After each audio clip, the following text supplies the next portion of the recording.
आज की ये जो घटना है और बड़ी ही हृदय को द्रवित करने वाली है। दोस्तों एक दो शब्द कहना चाहूँगा। शादी का घर अब शमशान बन गया, जिसने हाथ थामा था आज मिट्टी बन गया। ढोल की जगह आज चीखों का शोर गूंजा, बजी थी शहनाई जहां वहां सन्नाटा हाथ पकड़ कर रोया। दोस्तों आज की ये जो घटना है बड़ी ही सीख देने वाली है। जो लोग शादी करते हैं तो शादी में अंधाधुंध निमंत्रण देते हैं और किसी को भी अपने शादी के प्रोग्राम में न्योत लेते हैं, जबकि ऐसा नहीं करना चाहिए। ऐसी अंधाधुंध निमंत्रण की वजह से आज यहाँ पर एक घटना होती है। उस घटना के बारे में पूरी जानकारी लेंगे, जहाँ पर दूल्हे की जान चली जाती है। शादी हो रही थी, दूल्हा दुल्हन को जयमाला पहना रहा था और पहनाता है, डांस चल रहा था, सब लोग खुश थे, खुशी का माहौल था। लेकिन दोस्तों अचानक रंग में भंग पड़ जाता है। रंग में भंग कैसे पड़ जाता है? जो दूल्हा होता है दूल्हे के ऊपर वार किया जाता है और दूल्हा खून से लथपथ हो जाता है। दुल्हन अपने दुपट्टे से अपने दूल्हे का जो खून था उसको पोंछ रही थी और जो दूल्हा होता है वह यह कुछ दिखाने की कोशिश कर रहा था कि मुझे कुछ नहीं हुआ। लेकिन 2-3 घंटे के बाद दूल्हे की मौत हो जाती है। वो इस दुनिया को छोड़कर इस दुनिया से रुखसत हो जाता है। आखिर क्या तो यह घटना थी, पूरी जानकारी यहाँ पर लेंगे। वीडियो को लास्ट तक जरूर देखा करें। नमस्कार, मैं हूं सुदेश कुमार और तिरछी बात चैनल में आपका स्वागत है। यह घटना उत्तर प्रदेश के गाजीपुर जिले के अंदर खेतीपुर थाना क्षेत्र पड़ता है और उसके अंदर त्रिलोकपुर गांव पड़ता है। त्रिलोकपुर गांव के अंदर ब्रिगेडियर राम नाम से एक शख्स होता है और उसके घर में उसका बड़ा बेटा राकेश राम जो बड़ा होता है, उससे छोटा बेटा जो है वो पुलिस में लगा हुआ है। 3 लड़कियां हैं इसकी। 3 लड़कियों में से एक लड़की की शादी भी हो चुकी है। अब जो बड़ा बेटा होता है राकेश राम, उसकी शादी के लिए जो ब्रिगेडियर राम उसका पिता होता है लड़की ढूंढता है, उसकी शादी करवाना चाहता है और बड़े खुश हैं ये लोग। तो राकेश राम के लिए लड़की ढूंढी जाती है। गाजीपुर का दिलदार नगर थाना क्षेत्र पड़ता है, उसके अंदर जगदीशपुर गांव पड़ता है। उस जगदीशपुर गांव के अंदर राजकुमारी नाम की लड़की है जिसकी उम्र होती है 20 साल और उस राजकुमारी नाम की लड़की के पिता का नाम होता है राजेंद्र। अब इस घर के अंदर रिश्ता तय कर दिया जाता है। लड़का लड़की का देखना दिखाना सब कुछ होता है और उसके बाद 5 जून को बारात जानी थी। बारात जाने से पहले लड़के पक्ष के और लड़की पक्ष के लोग बारात की तैयारियों की पूरी यहाँ पर तैयारी करते हैं और शॉपिंग वगैरह जो भी कुछ इनको करनी है शादी के लिए सामान लाना, वो सारी चीज़ें जुटाते हैं। अब 5 जून आ जाता है और 5 जून की शाम को बारात जानी थी। 5 जून की शाम को बारात के लिए बहुत सारे लोग इकट्ठे होते हैं। दूल्हा तैयार होता है, अपनी पोशाक पहनता है और धूमधाम से डीजे की आवाज़ में जो दूल्हा होता है वह गाड़ी में बैठ जाता है, बारात लेकर जाने लगता है। उसके थोड़ी देर के बाद यानी कि शाम को 8 बजे जो दूल्हा होता है बारात लेकर के वह मैरिज होम पर पहुंच जाता है। कौन सी जगह? गाजीपुर के दिलदार नगर थाना क्षेत्र के अंदर जगदीशपुर गांव के अंदर मैरिज हॉल होता है। वहां पर बारात रात को शाम को 8 बजे पहुंच जाती है। अब बारात वहां पर पहुंचती है तो बारात का स्वागत किया जाता है फूल मालाओं से और दूल्हे को स्टेज पर खड़ा किया जाता है और दुल्हन भी स्टेज पर होती है। अब दोस्तों उसके बाद मंडप की तैयारी होती है और जो बाराती होते हैं कुछ खाना खा रहे होते हैं और पूरा वहाँ पर अच्छा रंगल मंगल चल रहा होता है।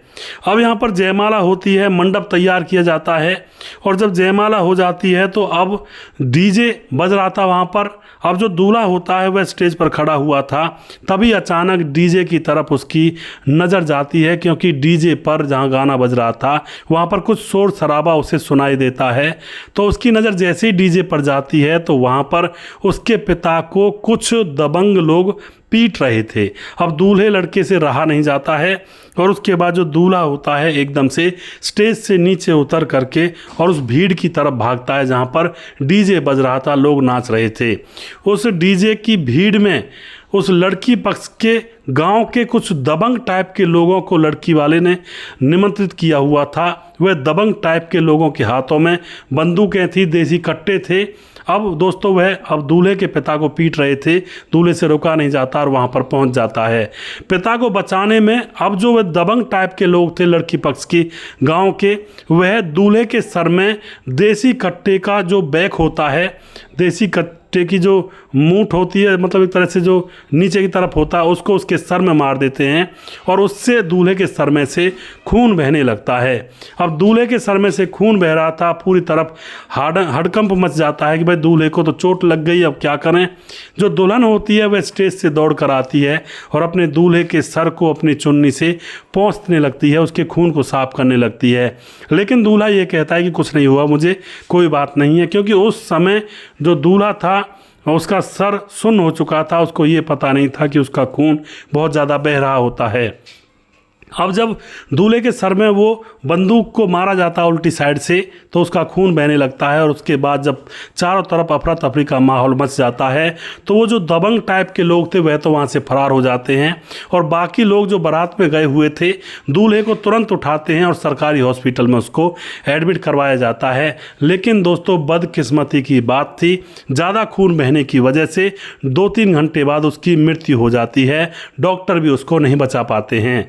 अब दूल्हे की मृत्यु हो चुकी थी, इधर पुलिस अपने एक्शन में आती है और तुरंत लड़की के गांव में, यानी कि लड़की का गांव था जगदीशपुर, वहां पर जाकर जो वो दबंगों को निमंत्रित किया गया था उन दबंगों को पकड़ा जाता है। उनमें सबसे पहले पकड़ा जाता है जिसका नाम होता है पप्पू, जिसने बंदूक उल्टी साइड से दूल्हे के सर में देकर मारी थी। पप्पू के साथ विनोद उसका दोस्त, प्रदीप, विशाल, मोनू, इन सारे लोगों को, लड़की पक्ष के थे ये, इनको पकड़ा जाता है, इनको गिरफ्तार करके जेल में डाल दिया जाता है। इनके ऊपर केस वेस चलेगा, लेकिन दोस्तों ये केस वेस झेल लेंगे। जो जाना था वो तो अपनी जान से चला गया। जो दूल्हा अपनी ज़िंदगी की नई शुरुआत करना चाहता था और होने ही वाली थी नई शुरुआत, वह अपनी जान से गया इस दबंगों के झगड़े के चक्कर में। और जो दुल्हन होती है वह पूरी तरह से सदमे में है और जो दुल्हन का पिता होता है राजेंद्र, वह रो रो कर कह रहा होता है कि मैंने अपना सारा कुछ अपनी बेटी की शादी में लगा दिया था, अपने खेत को गिरवी रखा था, यहाँ तक कि अपने जो पशु हैं, भैंस हैं, उनको भी बेच दिया था जिससे कि मैं अपनी बेटी की अच्छी तरह से शादी कर पाऊँ, लेकिन मेरी बेटी के भाग्य में ही कुछ गलत लिखा हुआ था। दोस्तों यहाँ पर पिता ने अंधाधुंध निमंत्रण दिए थे अपनी बेटी की शादी में और अंधाधुंध निमंत्रण में गांव के कुछ दबंग लोग भी थे, दबंग लड़के, उनको भी बुलाया गया था। अब दोस्तों उनको निमंत्रण में बुला लिया गया, लेकिन जो दबंग टाइप के होते हैं, शराबी टाइप के होते हैं, उनको किसी की शादी से, किसी के फंक्शन से ज़्यादा खुशी नहीं होती है। उनको तो यही लगता है कि ये बिगड़ना चाहिए किसी तरह से। तो यहाँ पर एक सीख ये मिलती है कि अपने शादी ब्याह में किसी दबंग टाइप के या फिर आवारा टाइप के या सिर्फ शराबी लोगों को निमंत्रण ना दिया जाए, क्योंकि उन लोगों का कोई कुछ नहीं लगता है। आपकी शादी को बिगड़वा देंगे, आपकी शादी में कोई विघ्न पड़ जाएगा, उनका क्या बिगड़ेगा, वो तो अपना दबे पाँव से फरार हो लेंगे, भुगतना आप लोगों को पड़ेगा। तो शादी के अंदर अंधाधुंध निमंत्रण किसी को ना दें, लिमिट की शादी के अंदर निमंत्रण दें और लिमिट के लोगों को बुलाएं, ऐसे लोगों को बुलाएं जो अच्छे हैं और सही हैं, जो कि शादी को के अंदर व्यवधान पैदा ना करें। तो फालतू के जो न्योते होते हैं, निमंत्रण होते हैं, ये शादी को बिगड़वाते हैं। दोस्तों यहाँ पर एक बात मैं भी कहना चाहता हूँ कि कई बार जो दूल्हे के दोस्त होते हैं, घर परिवार का चलन तो ठीक ठाक है, गांव बस्ती में जो भी होता है ठीक है, सब लोग शर्म भी करते हैं गांव के लोग जब बारात में जाते हैं या फिर कोई फंक्शन होता है। लेकिन कई बार ऐसी कंडीशन हो जाती है, दूल्हा बाहर काम करता है, बाहर के किसी यार दोस्तों को बुला लेता है और फिर वो यार दोस्त किसी की शर्म ना करते हुए खूब शराब पीते हैं, डीजे पर उधम मचाते हैं, नाचते हैं और उल्टी सीधी हरकतें करते हैं। तो यहाँ पर बदनामी होती है बारात की भी और उस फंक्शन की भी और जो लोग होते हैं उनकी भी, कि कैसे लोगों को फंक्शन में बुलाया गया था। तो ऐसा कांड ना करें। यार दोस्तों को बुलाना है तो उनको पहले ही कह दें भाई फंक्शन में कोई शराब वगैरह नहीं पिएगा, बाद में पीनी है, बाद में पिला देंगे तुमको, लेकिन फंक्शन अच्छी तरह से होना चाहिए। तो इस तरह से समझा कर दोस्तों को लाएं और आवारा दोस्तों को बुलाएं क्यों, जो शादी में व्यवधान पैदा कर सकते हैं। तो सावधानी रखें हर कार्यक्रम में, हर प्रोग्राम में, जो भी आप अपने घर पर करें, क्योंकि दूसरे लोग किसी और दूसरे लोगों के घर में खुशी का माहौल देखकर खुश नहीं होते हैं। वो ऊपर से दिखाते हैं कि हम आपके हैं, लेकिन अंदर से वो आपके नहीं होते हैं, अंदर से वो अलग ही होते हैं। तो जो कहावत, जो 2 लाइनें मैंने शुरुआत में कही थी, वो दोबारा से कहना चाहूँगा। शादी का घर अब शमशान बन गया, जिसने हाथ थामा था आज मिट्टी में सन गया। ढोल की जगह आज चीखों का शोर गूंजा, बजी थी शहनाई जहां वहाँ सन्नाटा गूंजा। दोस्तों सावधान रहें, सतर्क रहें। वीडियो के लास्ट में कुछ भाइयों के नाम जरूर लेना चाहूँगा जो भाई हमारे वीडियोज़ को देखते हैं और हमें खूब सपोर्ट करते हैं। हमारे साथ हैं पंकज कुमार जो कि हमारी वीडियोज़ को लगातार देखते हैं, भाई का बहुत बहुत धन्यवाद करता हूँ। कुमार विमल हमारे भाई राम जी, खेमराज भाटी गुज्जर चिट्टी जीबी नगर यूपी 16 से हैं। और उसके बाद बोलाई दास हमारे भाई लगातार कमेंट करते हैं। हैप्पी दशहरा सर जी, बोलाई दास झारखंड से हैं। राम मोहम्मद यासीन लाहौर पाकिस्तान से वीडियोज़ को लगातार देखते हैं। रफ़ीक खान हैं, सलाम भाई साहब, गुड वीडियो आपकी। अफसाना खान राजस्थान से हैं। दिलीप राजपूत जिला खंडवा गोकुल गांव, भाई साहब राम जी। सुशील चौधरी जो कि लगातार कमेंट करते हैं हमारे वीडियोज़ पर, बहुत बहुत धन्यवाद करते हैं भाई का। उसके बाद राम जी, दशहरा की हार्दिक शुभकामनाएं सर जी, हर वीडियो आपकी देखता हूं, मेरा नाम लीजिए सर जी। राम। और सुंदर लाल अहिरवार, ग्राम मड़देवरा, जिला छतरपुर, मध्य प्रदेश से। जी बिल्कुल जी, आपका नाम मैंने लिया है भाई। और साहब सिंह जिला बिजनौर से हैं, कमेंट करते हैं। उसके बाद लकी सोनी कमेंट करते हैं। और उसके बाद हमारे साथ श्यामलाल चौधरी नौका बीकानेर राजस्थान से हैं।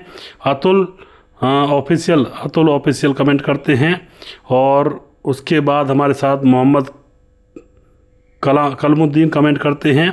और राजकिशोर चौरसिया महाबलेश्वर महाराष्ट्र से कमेंट करते हैं। दुर्योधन हमारे भाई कमेंट करते हैं, नमस्ते सर, आपकी कहानी बहुत अच्छी होती है, यूपी पनियारा महाराजगंज से। सुशील चौधरी बहुत खूब। सुदेश भैया जी, बहुत बहुत धन्यवाद जी। उसके बाद राम बहादुर सिंह, आपकी कहानी बहुत अच्छी होती है, शिक्षाप्रद होती हैं, रायगढ़ छत्तीसगढ़ से। उसके बाद सुखवीर कुमार, 2-3 वीडियो में मेरा नाम नहीं आया है सर जी, प्लीज़ नाम लीजिए। जी बिल्कुल सुखवीर कुमार जी, आपका नाम मैं लगातार लेता हूं और आप इसी तरह से हमें सपोर्ट बनाए रखें। विशंबर कटारिया हमारा भाई कमेंट करते हैं, मज़ा आ गया आपकी कहानी सुन करके, बहुत बहुत धन्यवाद करते हैं जी। और हासिन अहमद होगा नाम, हासिन अहमद सर, कहानी सुनकर बहुत ज़्यादा दुख हुआ। हासिन अहमद और कस्बा ढाका उधारी अमरोहा यूपी से, बहुत बहुत धन्यवाद करते हैं जी। कुमार विमल कमेंट करते हैं। और उसके बाद कुछ भाई हमारे जो कि फेसबुक पर हैं, उनके भी नाम मैं यहाँ पर ले लेता हूँ। फेसबुक पर एक वीडियो डाला था मैंने जो 53 साल का दूल्हा था और 26-27 साल की दुल्हन ने उसकी हत्या कर दी थी। उस वीडियो के नीचे जो कमेंट आए हैं उनको मैं यहाँ पर ले रहा हूँ। हमारे साथ है साहब सिंह, जिला बिजनौर, चीमा फार्म, साहब सिंह सरदार जी, बहुत बहुत अच्छा लगा जी, बहुत बहुत धन्यवाद जी। अशोक कुमार कमेंट करते हैं, भाई का बहुत बहुत धन्यवाद करता हूं। भीमदत्त जोशी, माँ बाप की गलती तो है ही लेकिन लड़की की भी गलती है, जी बिल्कुल। और उसके बाद सुजीत कुमार हमारे भाई लगातार कमेंट करते हैं, भाई का बहुत बहुत धन्यवाद करता हूँ। जैनुद्दीन अंसारी लगातार हमें सपोर्ट करते हैं, कहते हैं आप कैसे हैं सर, तबीयत कैसी है आपकी। मैं फ़िलहाल ठीक हूँ जैनुद्दीन जी, आपका बहुत बहुत आशीर्वाद है मेरे ऊपर और फिलहाल मैं ठीक हूँ। उसके बाद सुजीत कुमार हमारे भाई दोबारा से कमेंट करते हैं। पंकज कुमार दोबारा से कमेंट करते हैं, फेसबुक पर भी और यूट्यूब पर भी देखते हैं, भाई का बहुत बहुत धन्यवाद करता हूं। मुकेश कुमार यूपी 83 से हैं। ओकेश परिहार कमेंट करते हैं, राजस्थान के बाड़मेर से, राम जी। और उसके बाद असलम किंग कमेंट करते हैं। छोटी देवी कमेंट करती हैं, राधे राधे भैया जी, आपकी शायरी बहुत अच्छी लगती है ना, दिल्ली से हूँ मैं। छोटी देवी बहन आपका बहुत बहुत धन्यवाद करते हैं, आप इसी तरह से अपना आशीर्वाद हमारे ऊपर बनाए रखें। असलम किंग हमारे भाई कमेंट करते हैं। रेशमा लाकरा कमेंट करती हैं, बहुत बहुत धन्यवाद करते हैं बहन, आपका लगातार बने रहें। उसके बाद बालाजी सरकार भाई बहुत बहुत धन्यवाद करते हैं। अरविंद राठौर इनका नाम है, बालाजी सरकार से आईडी है। और उसके बाद मुनमुन श्रीवास्तव, जय श्री राम, मुनमुन श्रीवास्तव जो बहुत धन्यवाद करते हैं जी, आप अपना आशीर्वाद ज़रूर बनाएं और लगातार हमारे वीडियोस को लगातार देखें। साहब सिंह दोबारा कमेंट करते हैं। सूरज डीओ हमारे भाई जो कि कहते हैं कि राधे राधे सुदेश भाई, क्या हाल चाल हैं आपके और हेल्थ का ख्याल रखिए, take care, your story is very good. I am Suraj from Fiji, जय हिंद जय Bharat, God bless you. Fiji दोस्तों आइसलैंड है, वहाँ से सूरज भाई हमारे कमेंट करते हैं, बहुत बहुत धन्यवाद करते हैं और इसी तरह से अपना आशीर्वाद देते रहें सूरज भाई। उसके बाद शिव रतन भाडू कमेंट करते हैं, यह गलती है ऊपर वाले की, या तो उनको औलाद देनी नहीं थी, अगर संतान दिया तो उसको पालने पहुँचने के उतनी ताकत देते। जी बिल्कुल शिवरतन जी, आपका बहुत बहुत धन्यवाद करते हैं। जिस भाई का कमेंट रह गया है वो भाई हमारे नए वीडियो जो डलते हैं उनमें कमेंट किया करें, जिससे कि मैं आप सभी लोगों के नाम वहां से लेकर और आप लोगों के सामने पढ़ सकूं। अगला वीडियो बहुत जल्दी फिर से लेकर आऊँगा, तब तक आप खुश रहें, सावधान रहें। जय हिंद जय भारत।